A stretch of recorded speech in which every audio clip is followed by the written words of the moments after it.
D'initiation à la danse se sont faits donc à Djibouti, dans ce fameux centre culturel.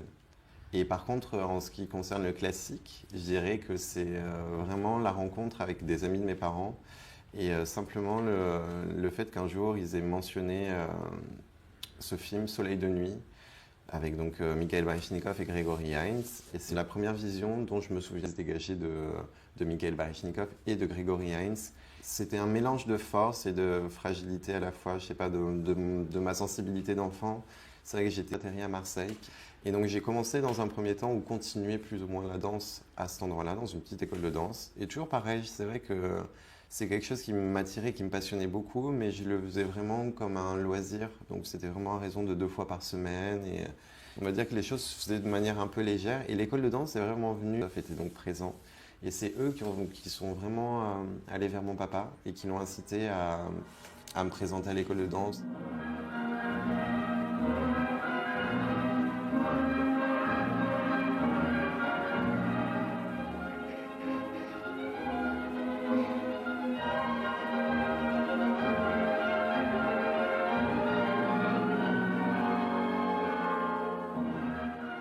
J'arrivais à un âge limite, mais j'avais encore une possibilité qui était éventuellement de me présenter en tant qu'élève payant. Et donc en fait, plus ou moins à mon insu, c'est ce que mon père a fait. Il a envoyé une vidéo, à l'époque c'était Claude Bessy, et c'était en début d'été. Et je crois qu'il n'a pas eu de nouvelles.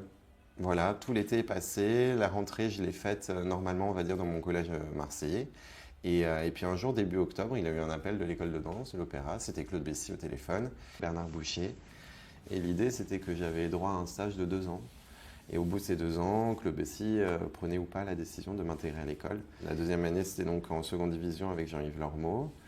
Et à l'issue de cette année-là, Claude Bessy m'a convoqué, donc m'a intégré à l'école de danse. Et c'est vrai que ça restait toujours un petit point d'interrogation pour moi. J'avais jamais la certitude que j'y resterais jusqu'à ce moment-là, finalement, où j'ai pu faire plus ou moins ma première division tranquillement.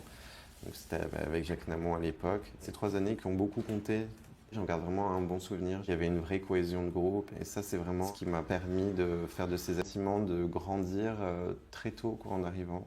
Ça a été vraiment pour moi des années vraiment de bonheur, quoi. Toutes les années de corps de ballet, c'était des moments importants pour moi dès que je suis rentré.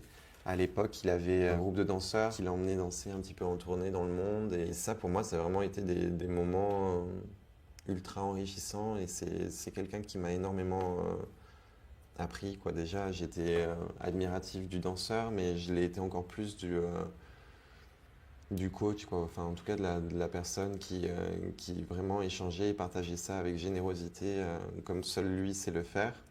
Cette rencontre-là m'a emmené aussi à rencontrer finalement Jean-Marie Didière, qui a été aussi quelqu'un avec qui, mais différemment, j'ai énormément évolué. Lui, c'était vraiment tout l'aspect artistique, quelqu'un qui m'a ouvert l'esprit sur beaucoup d'autres choses, par exemple comme la musique ou même le lyrique, enfin, un rapprochement entre les voix et le corps, par exemple. Et puis je pense aussi à Florence Claire. La première fois que j'ai travaillé avec elle, c'était pour La Belle au Bois dormant.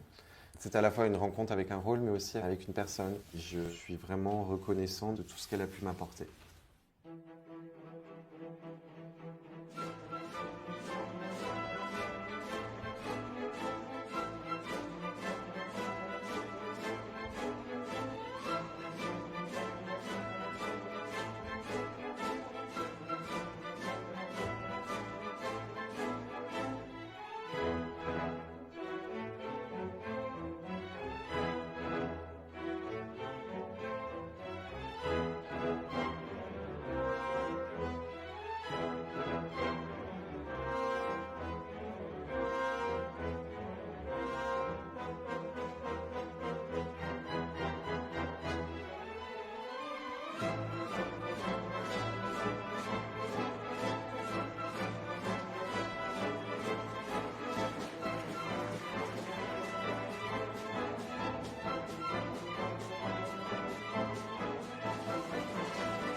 Youssef Nourieff.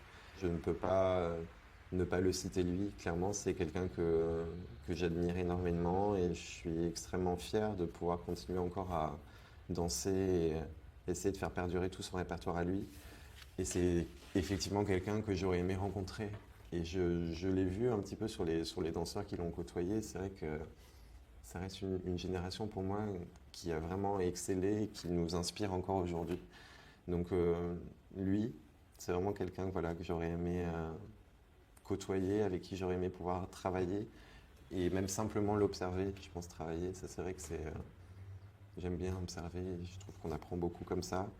Après, de manière plus actuelle, je pense que un de ceux qui m'a vraiment aussi marqué, parce que c'était ma première rencontre finalement avec aussi très forte, quoi, vraiment humaine, dans l'engagement physique, mais aussi dans son engagement humain vis-à-vis de nous. C'était vraiment une autre manière de travailler, d'aborder les choses. Et il a libéré finalement beaucoup de choses chez moi. J'avais sûrement ce complexe-là vraiment du danseur classique, quoi, un peu de ne pas avoir eu l'opportunité ou peut-être de ne pas me sentir à l'aise de sortir de ce carcan-là. Et lui m'a vraiment totalement décomplexé.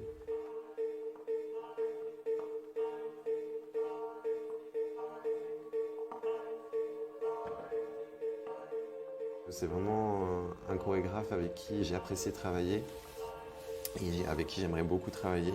Et puis également, si je peux en citer encore un autre, c'est Jerry Kilian. Voilà, ça c'est vrai que ces ballets à lui, et cette personne-là me touche énormément et j'aimerais beaucoup pouvoir retravailler avec lui. Ça, c'est ça.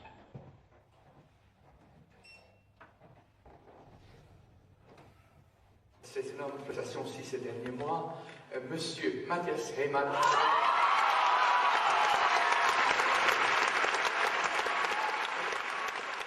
Si vraiment j'efface tout et que simplement, spontanément, on me demande ce que j'ai ressenti à ce moment-là, c'était vraiment de la stupéfaction. Vraiment, une espèce de surprise et paradoxalement à la fois comme un sentiment de commencement. Jusque-là, étant donné que j'ai été nommé à l'âge de 21 ans, les choses étaient allées très vite et je pense que malgré moi, j'ai même pas eu le temps finalement d'avoir ce genre de réflexion ou sur ce que ça pourrait représenter. Donc en fait, la nomination, c'était aussi une espèce de prise de conscience. Voilà, je pense que vraiment, si je pouvais un peu le synthétiser, c'était bon, ok. Donc maintenant, il va falloir y aller et puis il va falloir assumer.